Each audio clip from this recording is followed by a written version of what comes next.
bem-vindo para mais uma aula. E a aula de hoje é sobre logaritmo. Logaritmo é praticamente novo para a maioria de vocês. E vamos um pouco de história. O aparecimento dos logaritmos ocorreu no início do século XVII, quando já era preeminente a necessidade de facilitar os cálculos trigonométricos da astronomia e da navegação. A ideia básica era substituir operações complicadas, como multiplicação e divisão, por operações mais simples, como adição e subtração.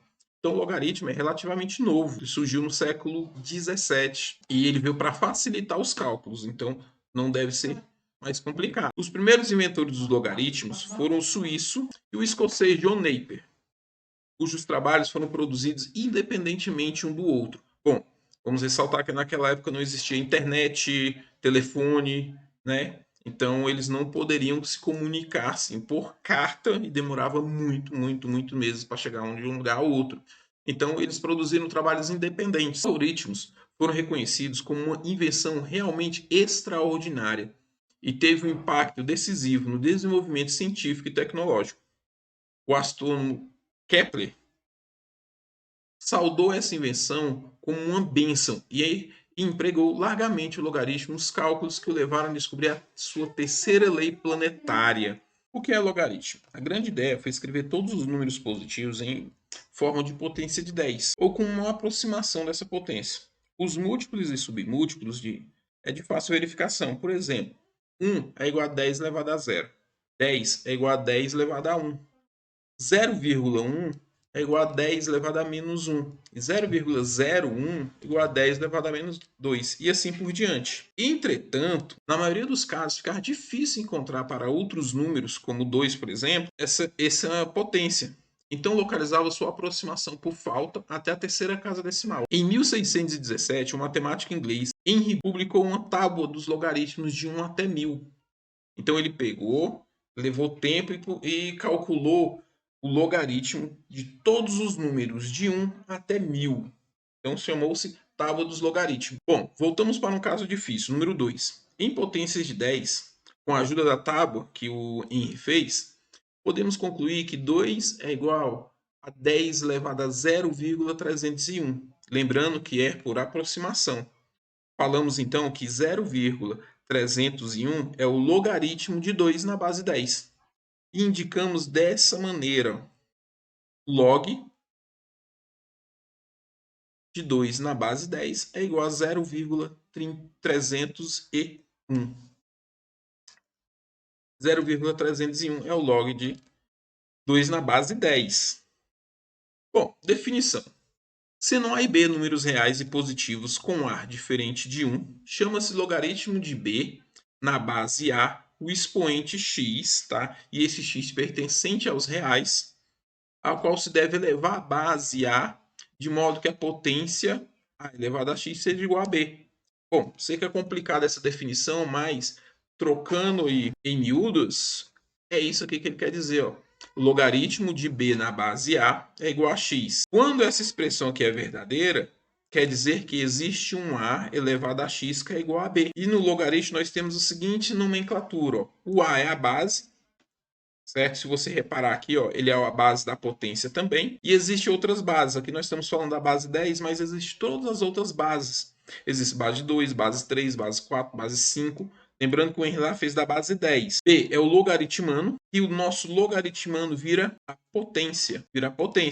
E x é o logaritmo, que o x é o logaritmo, vira o nosso expoente. Essa é a relação do logaritmo com a potenciação. Então ele tem uma ligação direta com a potência. Se você compreende as propriedades da potência, o logaritmo não vai ficar difícil. E aí nós temos mais alguns casos.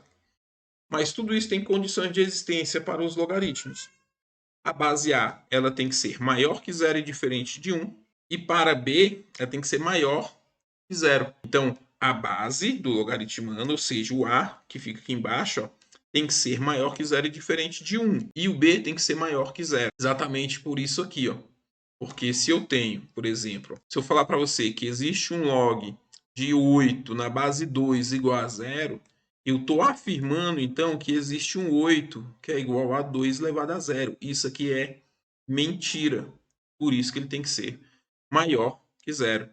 Bom, então tudo é pautado na potenciação. Vou até apagar porque isso aqui é ilógico, não existe. Então, o logaritmo, ele é o inverso, tá bom? Da potência, vamos dizer assim, que ele é o inverso da potência. Então, se você sabe potência, compreende a potência, você pode compreender o logaritmo sem maiores problemas. Se você não viu as propriedades da potência, você tem que ver as propriedades da potência, porque elas vão te ajudar muito. Também importante são as consequências que decorrem da definição do logaritmo. Ó, primeiro caso, log de 1 na base A igual a zero. Pois, por que isso acontece? Porque A elevado a x é igual a 1, ou seja, A elevado a zero é igual a 1. Segundo caso, ó, quando eu tenho a base, igual ao logaritmando, igual a 1. Isso porque a base, qualquer número elevado a 1, é igual a ele mesmo. E esse aqui é um caso muito interessante, que é o seguinte. Quando eu tenho uma base elevada a um logaritmo, tá bom? Ó, eu tenho uma potência, né? Vamos dizer assim, a base da potência, então eu vou falar potência. Eu tenho uma potência em que o expoente é um logaritmo, que a base é a mesma da potência, igual a b. Isso quer dizer que o logaritmo dessa base, tá bom? Ó, o azinho aqui embaixo é igual a c. Em outras palavras, eu vou dizer que a base da potência é igual à base do logaritmo elevado a um novo expoente, ou seja, elevado à resposta do logaritmo. Sei que parece confuso assim com as letrinhas, mas na prática ele é muito mais simples. E aqui eu tenho algumas atividades de fixação para o logaritmo. Recapitulando, para você compreender bem o logaritmo, você precisa compreender a potência. Então, a aula de potência é muito importante aqui. Conhecer as potências do sexto ano é muito importante. Vamos ver um exemplo. Esse aqui, ó, log de 16 na base 2. Log 16 na base 2. A base ela fica aqui, ó, na ponta do G. Primeira coisa que você vai fazer, escrever um X. Escreve um X aqui, ó. Pronto. Esse 2 ele vai sair da base e é como se ele empurrasse esse X para cima. Pegasse aqui, ó, ficasse dando cabeçada nele até ficar assim, ó. 16 vai ser igual a 2 elevado a x. Opa! O que é isso aqui? Uma equação exponencial. Então, eu vou fatorar o 16. 16 por 2, 8 por 2, 4 por 2, 2 por 2, 1. 2 elevado à quarta. Então, aqui eu posso escrever 2 elevado à quarta é igual a 2 elevado a x. Dois bases iguais, eu posso esquecer a base e igualar os expoentes. Então, quer dizer que o x é igual a 4. Então, log de 16 na base 2 é igual a 4. Então, log de 16 na base 2 vai ser igual a 4. Eu vou pensando, então, numa potência. Eu sempre vou igualar aqui a x, vou igualar a x, e esse 3 vem empurrando o x para ele se tornar expoente. Então, ó, log de 81 na base 3 é a mesma coisa de 81 igual a 3 elevado a x. Se torna uma equação exponencial. E aí é só resolver. Isso para todos aqui. Então, é assim que eu calculo o logaritmo. E eu tenho também as equações logaritmos. O que são as equações logaritmos? Vamos aqui para baixo. Tá? São todas atividades de fixação que você pode aplicar. Essa aqui, a letrada 5, é uma equação logaritmo. Como é que eu vou fazer isso? Do mesmo jeito. Ó, eu tenho que o log de x menos 4 na base 2 é igual a 3. A incógnita aqui, ela está dentro do logaritmo, está no logaritmando. Então, o que você vai fazer aqui? Mesma ideia, ó. X menos 4 vai ser igual a esse 2, ele vem batendo nesse 3 aqui, ó, até que o 3 sobe, ó. Fica 2 elevado ao cubo. Eu vou resolver isso aqui. Uma equação. X vai ser igual a 2 elevado ao cubo, 8, mais 4. Então, x é igual a 12. Pronto. Então, se eu substituir aqui, ó, 12 menos 4, 8. Logaritmo de 8 na base 2 é igual a 3. Então, tecnicamente, o logaritmo te pergunta qual é o expoente, tá bom? Daquela resposta. Qual é o expoente, por exemplo? Vou escrever aqui essa aqui que eu acabei de resolver. Ó. Log de 8 na base 2 é igual a 3.